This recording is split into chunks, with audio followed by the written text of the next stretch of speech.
महेश्वर माँ हिल्या की नगरी, उनके काल की राजधानी, हम सबका सौभाग्य है। उनके 300वीं जन्म शताब्दी के अवसर पर हमने पूरे वर्ष, जैसे आपकी जानकारी है कि पहले दशहरे के अवसर पर भी शस्त्र पूजन का कार्यक्रम इसी महेश्वर और इंदौर में किया गया था। ये हमारी प्राचीन गौरवशाली अतीत की राजसत्ताओं के आदर्शों को पुनः नमन करने का ये उपक्रम है। उस भाव के आधार पर हमने आज कैबिनेट की है। मुझे इस बात की प्रसन्नता है कि हमारे मंत्रिमंडल के सभी माननीय मंत्रीगणों के साथ, माननीय उप मुख्यमंत्रीगणों के साथ, और हमने जो निर्णय किए हैं वो भी माँ अहिल्या के उस शासनकाल को स्मृति में रखते हुए आज का दिन ऐतिहासिक बनाने का प्रयास किया गया है। मुझे इस बात की प्रसन्नता है कि आज जब हम यहाँ अहिल्या माता की नगरी में आए तो सबसे पहले हम माँ अहिल्या के उस किले में उनकी राजगद्दी को नमन करते हुए माँ नर्मदा के पूजन आशीर्वाद के बाद मीटिंग में गए, और ख़ास करके दोनों पक्ष के, हमारे होलकर वंश के यहाँ के रिचर्ड साहब जो वर्तमान में राजगद्दी के उत्तराधिकारी हैं, और माँ अहिल्या के मायका पक्ष से हमारे राम शिंदे जी जो चेयरमैन महाराष्ट्र लेजिस्लेटिव काउंसिल के भी माननीय अध्यक्ष हैं, वो हमारे बीच मौजूद हैं और मौजूद थे, जिनके आधार पर हमने अहिल्या माता के दोनों वंशों से जुड़ कर के इस भावना को प्रकटीकरण किया है। कुछ निर्णय आज हमने और अहिल्या माता को दृष्टिगत रखते हुए किए हैं। एक तो खास करके हमारी अपनी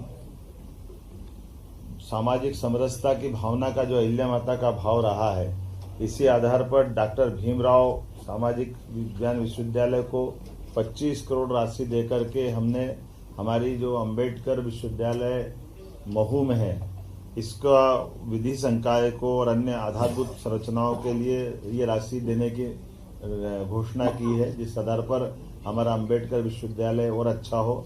आपकी सबकी जानकारी में रहेगा, डॉक्टर भीमराव अंबेडकर की जन्मस्थली महू है, और हमारी सरकार, भारतीय जनता पार्टी की पूर्ववर्ती सरकारों ने ही उस स्थान को एक तरह से तीर्थ स्थल के रूप में विकसित किया है।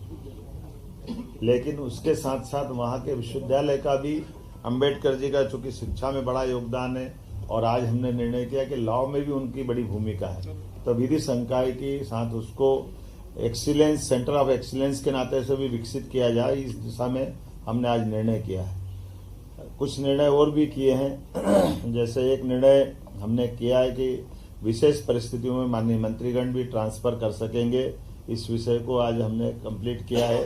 हमारे खास करके विधिवत तो ट्रांसफर पॉलिसी बाद में आएगी, लेकिन इसमें विस्तारित रूप से करने के पहले हमारे माननीय मंत्रीगण अपने विभागों के अंदर सुव्यवस्था स्थापित करने के लिए इस पे काम कर सके। माँ अहिल्या की जब बात कर रहे हैं तो कल्याणी विवाह को भी प्रोत्साहन देने का निर्णय किया है।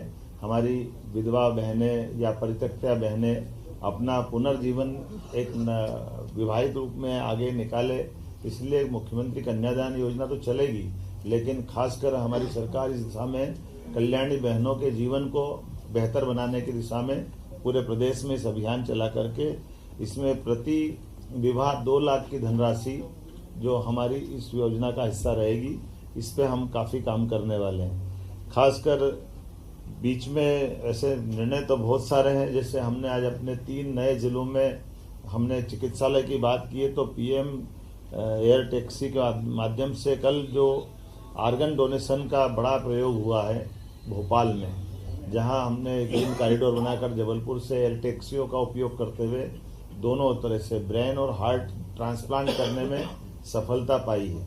ये बड़ा निर्णय है। मैं मान के चलता हूँ कि हमारा चिकित्सा विभाग और ये जो शासन की योजनाओं के समेकित रूप से इसी प्रकार के प्रयास चलना चाहिए। आज एक और निर्णय हमारा किसानों से संबंधित हुआ है।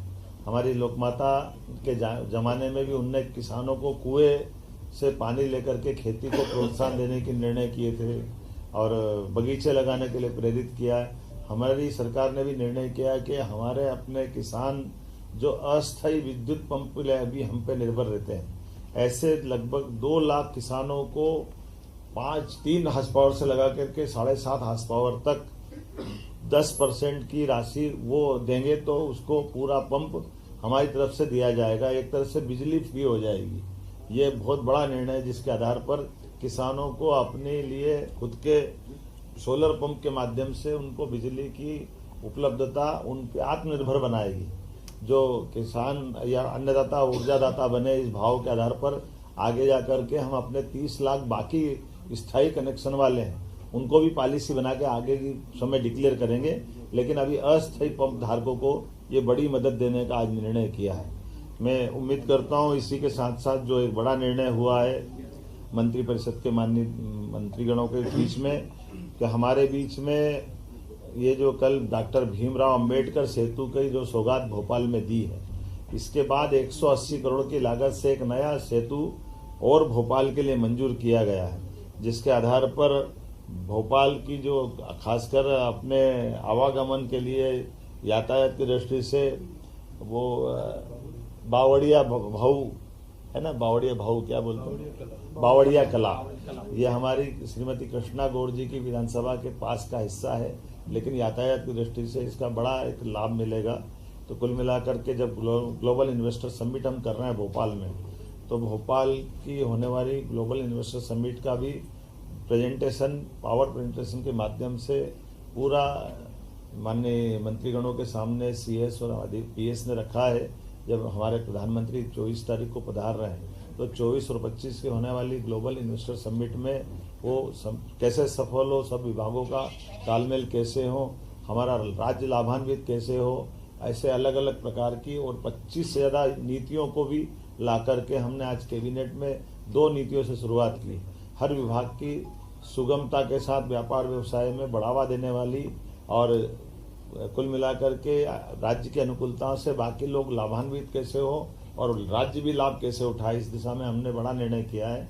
आज ये गेमिंग से लेकर के एक और खास करके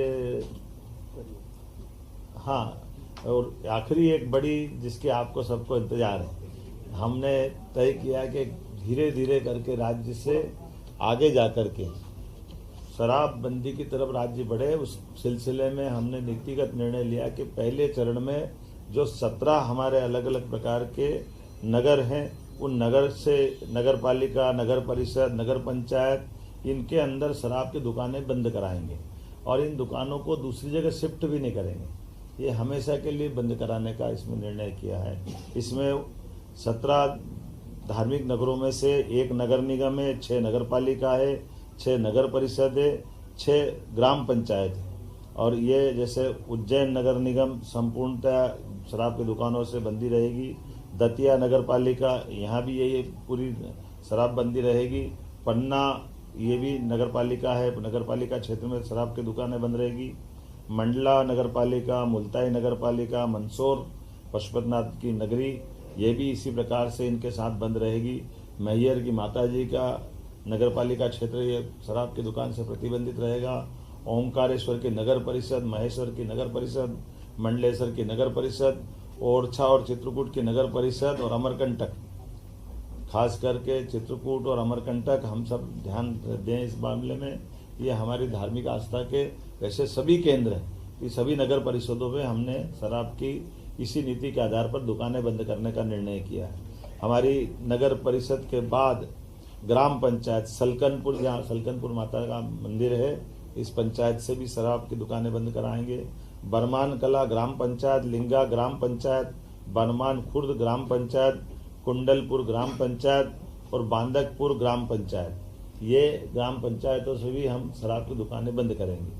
आपकी जानकारी में रहे कि मां नर्मदा के तट के दोनों तरफ के 5 किलोमीटर के दायरे में शराबबंदी की जो पूर्वत पॉलिसी है, उस पॉलिसी को भी हम जारी रखेंगे। इस पॉलिसी में कोई बदलाव नहीं आएगा।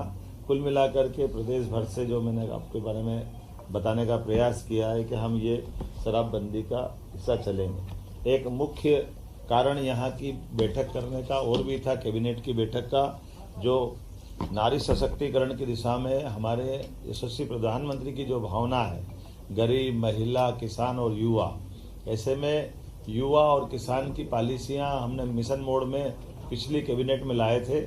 आज ये नारी सशक्तिकरण की दिशा में हमारे कैबिनेट का पहला ही एजेंडा था जब हम अपनी बहनों की ज़िंदगी में बेहतर से बेहतर सरकार क्या मदद कर सकती है और स्त्री सशक्तिकरण का ये सबसे सक्षम उदाहरण राज्य बने, इस दिशा में हमने आज खासकर महिलाओं की सामाजिक आर्थिक विकास के उद्देश्य के लिए विमेन लीड डेवलपमेंट प्रयास के आधार पर हमने ये पूरा योजना बनाई है, जिसमें शिक्षा, स्वास्थ्य, पोषण, आर्थिक विकास और सुरक्षा, साथ ही साथ महिलाओं और बालिकाओं की विभिन्न सरकारी सेवाओं में पहुंच निश्चित हो, महिलाओं के आर्थिक स्वावलंबन, समाज में आर्थिक भागीदारी बढ़ाने के एकीकृत प्रयास करना, समाज में महिला और बालिका की सकारात्मक व्यवहार हेतु परिवर्तन, पुरुष संवेदनशीलता बढ़ाना, ये ऐसे कई प्रकार के कामों के साथ हमने मिशन मोड पे चलने का प्रयास किया है, जिसमें मिशन के प्रमुख लक्ष्य में जन्म के समय लिंगानुपात 5 अंक प्रति हजार की वृद्धि में वृद्धि करना,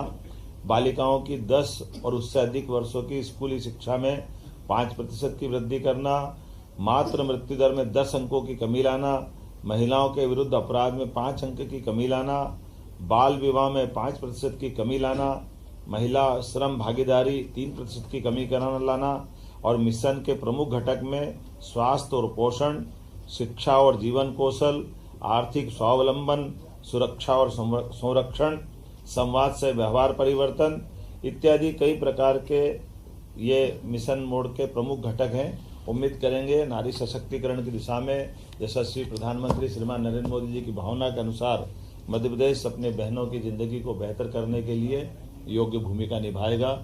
ऐसे और कई सारे विषय हैं, लेकिन आज तो आनंद है इस बात का कि आज पुनः 300 साल पुरानी राजधानी चैतन्य हुई है।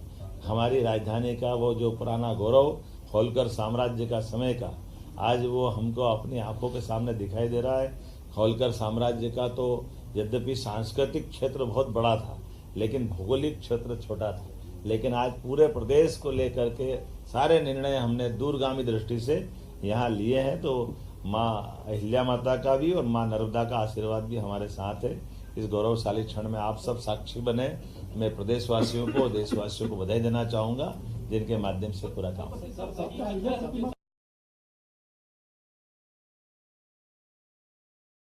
दुकानें बंद कर दी ना, दुकान जब मिलेगी नहीं तो कहाँ से पिएगा।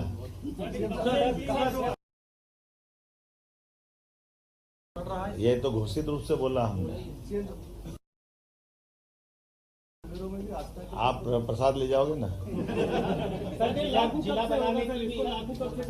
देखो, परिसीमन आयोग हमारा काम कर रहा है। परिसीमन आयोग अपने भविष्य की दृष्टि से जिले, तहसील, संभाग और ग्राम पंचायत तक का विचार कर रहा है। तो वो परिसीमन आयोग की रिपोर्ट आने के बाद इस सब बारों में निर्णय होगा।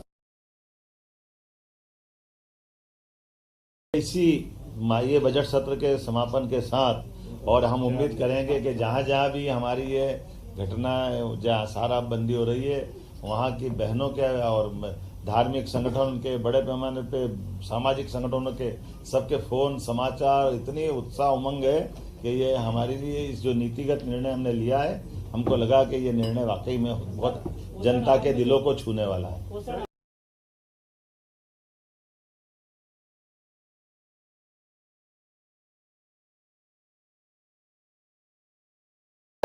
सारी बात आ गई। बहुत धन्यवाद।